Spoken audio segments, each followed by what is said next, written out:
مثلاً اس چمڑے کا ڈول بنا سکتا ہے. حالانکہ اب اس زمانے میں تو یہ سب چیزیں نہیں ہوتی ہے, ڈول وول نہیں بنائے جاتے, پہلے کے دور میں ہوتا تھا. جا نماز بنائی جا سکتی ہے. اس کا اگر کپڑا بنانا چاہتا ہے سویٹر وغیرہ تو وہ چمڑے کا بنا سکتا ہے, یعنی استعمال میں لا سکتا ہے اس کو, مگر اس کو بیچ کر جو رقم آئیں گی اس کو استعمال میں نہیں لا سکتا. اور اسی طرح قصاب کو اجرت میں چمڑا دینا بھی جائز نہیں ہے. جو قصاب ہے جو بوٹیاں بنا رہا ہے, تو اگر آپ نے اجرت میں ٹھہرایا کہ یہ چمڑا دے دیں گے ہم تیرے کو, اس کے بعد بوٹیاں کاٹ دے, تو یہ جائز نہیں ہے. مزدوری میں آپ اس کو چمڑا نہیں دے سکتے. یہ مسئلہ ہدایہ کے اندر موجود ہے جو فقہ کی مستند کتاب ہے. چنانچہ صاحب ہدایہ کہتے ہیں کہ چمڑا قصاب کو مزدوری میں دینا جائز نہیں ہے, اس سے بھی بچنا چاہیے. چمڑا ہمارے ہاں اداروں میں دینا ایک رواج ہے اور یہ بہت اچھی بات ہے, اس لیے کہ انہی عطیات سے ہمارے ادارے چلتے ہیں. مگر اس میں خاص بات کا خیال رکھیں کہ سنی صحیح عقیدہ ہی اداروں میں چمڑے دیے جائے, بد عقیدہ مدارس میں بالکل قطعاً نہیں. اس لیے کہ اگر آپ نے دیا تو آپ نہ صرف گناہگار ہوں گے بلکہ اللہ کے عذاب کے بھی مستحق ہوں گے. کس سبب سے؟ کہ یہ جو آپ چمڑا دیں گے ریلیشن کی وجہ سے دے دوں گے. آپ تو سوچ رہے کہ بھائی تعلقات دے دیا, مگر وہ رقم اس مدرسے میں صرف ہوں گی تعلیم پر, اور وہاں کا تعلیم یافتہ طالب علم جب باہر نکلے گا تو وہ لوگوں میں بد عقیدگی پھیلائیں گا, بد دینی پھیلائیں گا, اور جتنے لوگ اس کی تعلیم پر اس کی تربیت پر بد دین ہوں گے اس کا گناہ آپ کے بھی نام اعمال میں آئے گا.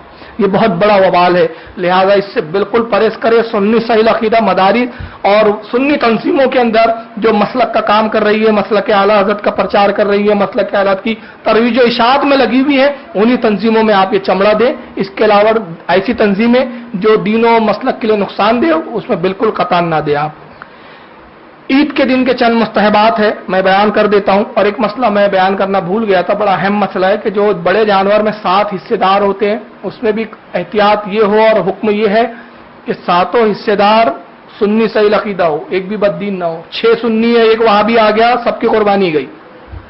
اس لیے کہ ایک ڈرام پانی ہے, ایک شراب کا قطرہ اس میں ڈال دیا, پورا پانی نجیس. ایک ڈرام پاک ستھرا پانی ہے, ایک پیشاب کا قطرہ گر گیا, سب نجیس. اسی طرح 6 سنی صحیح عقیدہ ہے کسی بڑی قربانی میں, مگر ایک اس میں بدبودار آ گیا, ایک خبیث آ گیا, سب کی قربانی کو برباد کر دیں گا. لہذا 7 حصے دار سنی صحیح عقیدہ ہو. یہ اہم مسئلہ جو میں بھول گیا تھا اس کو بھی بیان کر دے رہا ہوں. عید کے دن کے مستحبات یہ ہے جو سنت سے ثابت ہے, بال کاٹنا, ناخن تراشنا, صاف ستھرے کپڑے پہننا, عطر لگانا, مسجد نماز پڑھنے جا رہے یا عیدگاہ جا رہے ہیں تو ایک راستے سے جانا اور دوسرے راستے سے واپس آنا, گلے ملنا, بغل گیر ہونا, عید کی مبارکباد پیش کرنا, اور بقرہ عید میں تسبیحات پڑھنا, اللہ اکبر اللہ اکبر, لا الہ الا اللہ, اللہ اکبر اللہ اکبر وللہ الحمد. یہ 3 دن تک مسلسل ہر نماز کے بعد, 5 نماز کے بعد تکبیر پڑھی جاتی ہے. اس تکبیر کی تلاوت کرنا رسول اللہ سے ثابت ہے, سنت ہے. نماز میں عید کی نماز جلدی پڑھنا, یعنی بہت جلدی اس میں کرنا, یہ بھی مستحب ہے. بقرہ عید اور عید الفطر یہ 2 میں ایک تھوڑا سا سنت کا ایک اور ہے کہ عید اضحیٰ جو ہوتی ہے یعنی بقرہ عید, اس میں نماز کے بعد کھانا سنت ہے, یعنی بھوکے جائیں اور نماز پڑھنے کے بعد کھائیں, یہ سنت ہے. اور عید الفطر کے اندر جانے سے پہلے کچھ میٹھی چیز کھائیں پھر نماز پڑھیں, یہ سنت ہے. اللہ کے نبی کی سنت یہ ہے کہ عید الفطر میں جب آپ جاتے تو چھوارے یا کھجور آپ تناول فرماتے اور طاق عدد میں تناول فرماتے. طاق عدد کیا ہوتی ہے؟ 1 3 5 7 یہ طاق عدد کہلاتے. 9 11 13 15 17 19 21 یہ طاق عدد ہے. تو طاق عدد میں کھجور کھائی جائے. اللہ کے نبی طاق عدد میں 3 یا 1 کھجور تناول فرماتے, عیدگاہ چلے جاتے, پھر نماز پڑھتے. مگر بقرہ عید میں اللہ کے رسول صلی اللہ علیہ وسلم پہلے نماز پڑھتے, اس کے بعد قربانی فرماتے اور پھر قربانی کا گوشت کھاتے. اور یہاں تک کہ حکم فرمایا گیا کہ جس کی طرف سے قربانی ہو اس کے لیے مستحب ہے کہ سب سے پہلے اپنی قربانی کے جانور کا گوشت کھائے, یہ مستحب ہے. اور اگر بھوک لگ رہی ہو تو کھا سکتا ہے, دوسرے کا حصہ اگر آ گیا ہے یا پڑوس سے کوئی سالن وغیرہ آ گیا تو کھا سکتا ہے. لیکن مستحب یہ ہے, باعث ثواب اور سنت پر عمل یہ کہ اپنے ہی جانور کا حصہ کھائے, یہ افضل ہے. چنانچہ یہ چند میں نے مسائل عید جو ہے عید اضحیٰ کے تعلق سے بیان کیے. واللہ عالم ثم رسول عالم. پروردگار عالم ہماری قربانیوں کو اپنی بارگاہ میں قبول فرمائے اور ہمیں سنت کے مطابق قربانی کرنے کی توفیق عطا فرمائے. وما علینا الا البلاغ.